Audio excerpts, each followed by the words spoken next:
네가 나를 살려준 그 아이가 맞느냐고 하십니다. 옛날 옛적 강원도 깊은 산골 마을에 덕수라는 소년이 살고 있었습니다. 부모 없이 홀로 살아가던 그는 늘 배고픔과 싸우며 지내고 있었습니다. 비가 오면 지붕에서는 물이 새고 바람이 불면 집은 금방이라도 무너질 듯 흔들렸습니다. 입을 옷도 변변치 않았고 먹을 것은 늘 부족했습니다. 하지만 덕수는 단 한 번도 자신의 처지를 원망하지 않았습니다. 오늘 하루만이라도 버틸 수 있다면 그것으로 충분하다고 여겼습니다. 마을 사람들은 그를 불쌍히 여기면서도 한편으로는 가까이 하지 않았습니다. 저 아이는 복이 없다는 말까지 돌았습니다. 그러던 어느 날이었습니다. 덕수는 산으로 나무를 하러 올라갔다가 이상한 소리를 듣게 되었습니다. 숨이 끊어질 듯한 아주 약한 울음소리였습니다. 수풀을 헤치고 들어가 보니 그곳에는 거의 죽어가는 여우 한 마리가 쓰러져 있었습니다.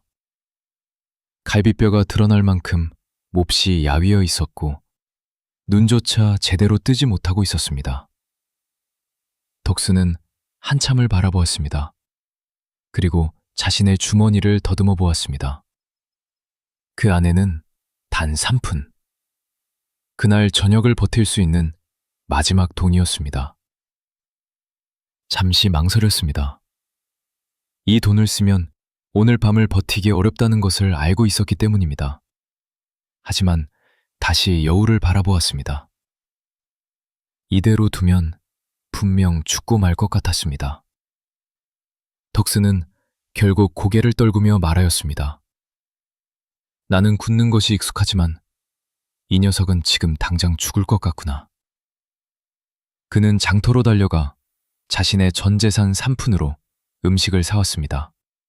그리고 여우의 입에 조금씩 먹여주었습니다. 한참이 지나자 여우의 숨이 조금씩 돌아오기 시작하였습니다. 덕수는 안도의 한숨을 내쉬었습니다. 그날 밤 덕수는 아무것도 먹지 못한 채 잠이 들었습니다. 배는 고팠지만 이상하게 마음은 편안했습니다. 그렇게 깊은 밤이 되었을 때였습니다. 문 밖에서 조용한 목소리가 들려왔습니다. 문을 열어주겠느냐고 하였습니다. 덕수는 놀라 문을 열었습니다. 그곳에는 한 여인이 서 있었습니다. 달빛 아래 서 있는 그녀는 사람이라고 하기에는 어딘가 기묘한 분위기를 지니고 있었습니다. 눈처럼 하얀 피부, 그리고 깊고 낯선 눈빛. 그녀는 덕수를 바라보았습니다. 말하였습니다. 나는 네가 살려준 그 여우라고 하였습니다. 덕수는 처음에는 믿을 수 없었습니다. 하지만 그 눈빛을 보는 순간 낮에 보았던 그 여우와 같다는 것을 느끼게 되었습니다. 그는 조용히 고개를 끄덕였습니다. 여우는 다시 말하였습니다. 은혜는 반드시 갚겠다고 하였습니다. 그날 이후 그 여인은 덕수의 곁에 머물게 되었습니다. 사람의 모습이었지만 분명 인간이 아닌 존재였습니다. 그녀는 사람의 마음을 읽을 줄 알았습니다. 누가 속이려 하는지, 무엇이 잘 팔릴지 모든 것을 꿰뚫어 보고 있었습니다. 덕수는 그녀의 도움으로 작은 장사를 시작하게 되었습니다. 처음에는 보잘것없는 물건이었지만 이상하게도 장사는 점점 잘 되기 시작했습니다. 사람들은 덕수의 물건을 찾기 시작했고 돈은 조금씩 모이기 시작했습니다. 굶주림에 시달리던 삶은 서서히 사라져갔습니다. 하지만 그 모습을 지켜보는 사람이 있었습니다. 마을의 탐욕스러운 지주 최참판이었습니다. 그는 덕수를 못마땅하게 여기고 있었습니다. 거지 같던 놈이 어떻게 저렇게 되었단 말이냐고 하였습니다.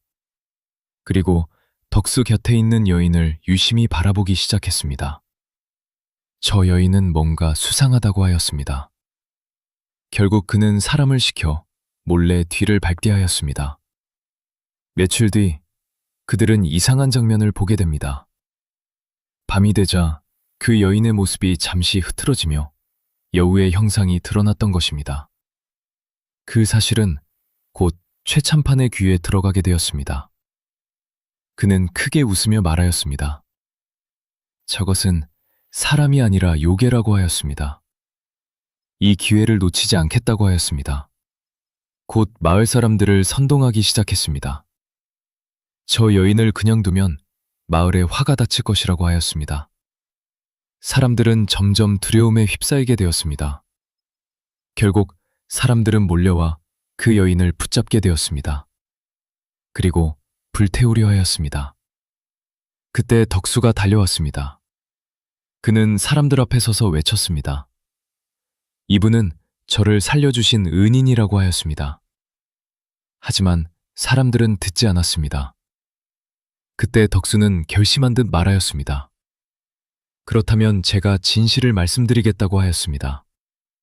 그리고 최참판의 악행을 하나씩 밝혀내기 시작했습니다. 그가 가난한 사람들의 땅을 빼앗고 거짓으로 빚을 만들어 재산을 가로챘다는 사실, 그리고 사람들을 속여 자신의 배만 불려왔다는 사실이 드러났습니다. 마을 사람들의 표정이 바뀌기 시작했습니다. 분노가 일기 시작했습니다. 결국 모든 진실이 밝혀졌고 최참판은 그 자리에서 끌려 내려오게 되었습니다. 그는 모든 재산을 잃고 마을에서 쫓겨나게 되었습니다. 한때 권력을 누리던 그는 이제 거리에서 구걸하는 신세가 되고 말았습니다. 모든 일이 끝난 뒤 사람들은 덕수를 다시 바라보게 되었습니다. 그는 여전히 변하지 않았습니다. 돈이 생겼어도 마음은 그대로였습니다. 세월이 흐르고 덕수는 마을에서 존경받는 사람이 되었습니다. 그리고 그의 곁에는 여전히 그 여인이 함께하고 있었습니다. 사람들은 더 이상 그녀를 두려워하지 않았습니다. 오히려 감사하게 여기게 되었습니다. 선한 마음은 반드시 돌아오고 욕심은 결국 하를 부른다고 합니다. 이것이 바로 그날의 이야기입니다. 시청해주셔서 감사합니다. 세상의 모든 이야기의 나머지 이야기도 가장 빨리 듣고 싶으시다면 구독과 좋아요 부탁드립니다.